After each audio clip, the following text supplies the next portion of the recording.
सादर जय जिनेन्द्र। अखिल भारतीय तेरापंथ महिला मंडल प्रस्तुत करता है 18 पापों से बचते हुए जीवन यापन का एक प्रायोगिक रूप। परिहार पाप का, निखार आत्मा का।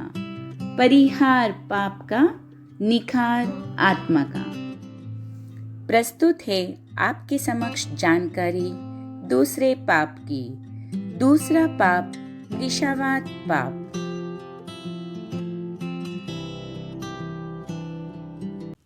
पंच परमेष्टि को नमन। वंदे गुरुवरम। गुरुदेव के षष्ठी पूर्ति का सुअवसर है आया। ABTMM ने 18 पाप परिहार का मैजिकल उपक्रम है चलाया। इस मैजिकल कार्यशाला के सभी सदस्यों को रंजना गोठी का सादर जय जिनेन्द्र।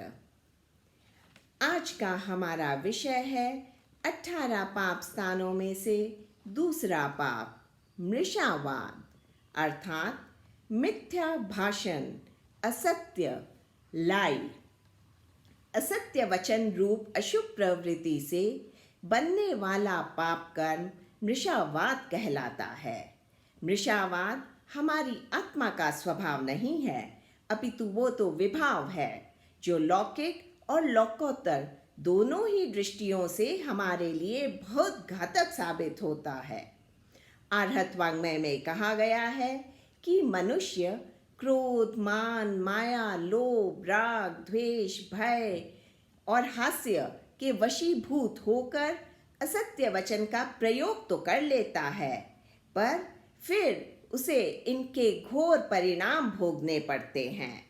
झूठ प्रायः इच्छा पूर्वक बोला जाता है, इसलिए इसमें स्वयं का मन और भाव तो कलुषित होते ही हैं, इसके साथ साथ वह सबका अविश्वास का पात्र भी बन जाता है। मृषावाद द्वेष बढ़ाने वाला, अयशकारी, वैर, विरोध और मानसिक क्लेशों को उत्पन्न करने वाला है। असत्य वचन का सेवन परिवार और समाज में उस व्यक्ति की प्रतिष्ठा को ठेस पहुंचाता है तथा घोर कर्म बंधन, अल्प आयुष्य बंध एवं दुर्गति को देने वाला है। अतः हम सबको मृषावाद को अपने जीवन में सप्रयत्न त्यागने की कोशिश करनी चाहिए और इसका प्रतिपक्षी सत्य को जीवन में अंगीकार करना चाहिए। सत्य यानी सतः भावः सत्यम। वस्तुओं में यथार्थता का होना सत्य है।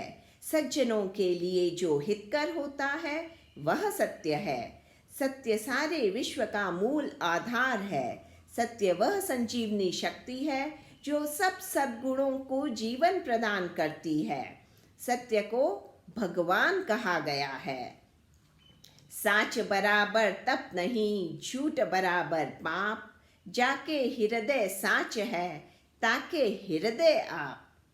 सत्य की इस अद्भुत महिमा के कारण ही उसे महाव्रत एवं अणुव्रतों में अहिंसा के पश्चात द्वितीय स्थान प्राप्त है। जैन साधु के लिए तो मृषावाद सर्वथा त्याज्य है, 3 करण 3 योग से, परंतु श्रावक के लिए स्थूल मृषावाद वर्जित है, यानी बड़ा झूठ। आगमों में इसके 5 भेद बतलाए गए हैं।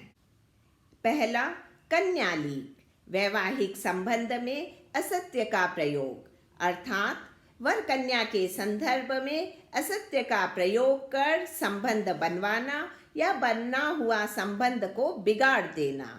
दूसरा, गवालीक, पशु विक्रय के संदर्भ में झूठ बोलना।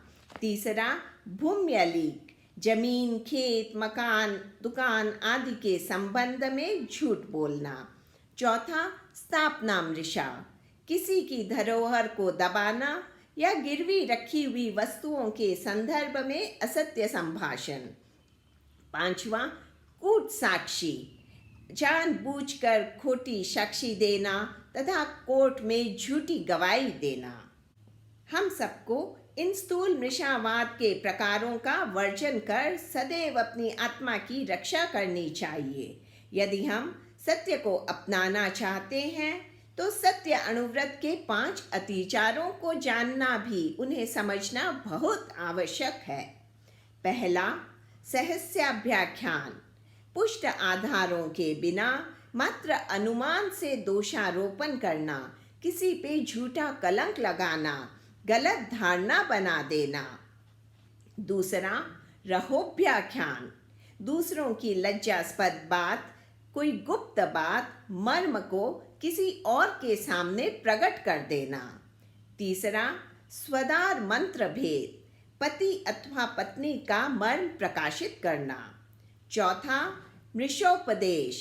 सही को गलत समझाकर किसी को विपरीत मार्ग में डालना, खोटी सलाह देना। पांचवा, कूटलेखकरण।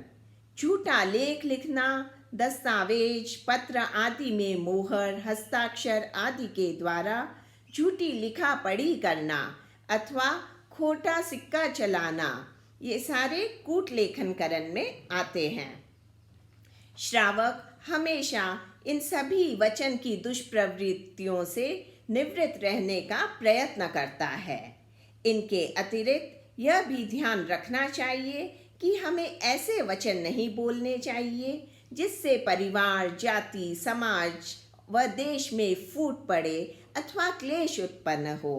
कठोर शब्दों से किसी का अपमान या तिरस्कार नहीं करना चाहिए और किसी को आघात पहुँचे ऐसे वचनों का प्रयोग नहीं करना चाहिए। अश्लील शब्द एवं गाली गलौज का भी वर्जन करना चाहिए। हंसी मजाक करते हुए भी मृषावाद को प्रश्रय नहीं देना चाहिए। यदि कोई ऐसी स्थिति उपस्थित हो जाए जहां सत्य नहीं बोल सके तो मौन धारण कर लेना चाहिए। इसके साथ साथ सत्य की अनुप्रेक्षा एवं प्रामाणिकता की अनुप्रेक्षा का प्रयोग करें। सत्य से संबंधित प्रेरणादायी वाक्यों को नित्य दोहराएं। मौन का नित्य अभ्यास करें। सत्साहित्य पठन, योगासन, दीर्घ श्वासपेक्षा, कायोत्सर्ग आदि को जीवन शैली बनाएं। इनसे तन स्वस्थ और मन शांत होगा, तनाव दूर होंगे एवं रासायनिक परिवर्तनों के द्वारा स्वतः ही पॉजिटिव सकारात्मक परिवर्तन हमें दृष्टिगोचर होगा। 12 व्रत भी हम जीवन में धारण करें, क्योंकि व्रतों से संकल्प शक्ति बहुत वृद्धिंगत होती है। अतः जीवन में सामायिक व्रत, तप, जप, ध्यान आदि को महत्व दें। अंत में मैं यही कहना चाहूँगी, गुरुदेव महाश्रमण की महिमा है अपरंपार। सत्यवादिता है जिनके जीवन का श्रृंगार। प्रेरणा ले उनसे, परिहार पाप का करें बार बार। आत्मा निखर जाएगी, पा लेंगे मनुष्य जीवन का सार।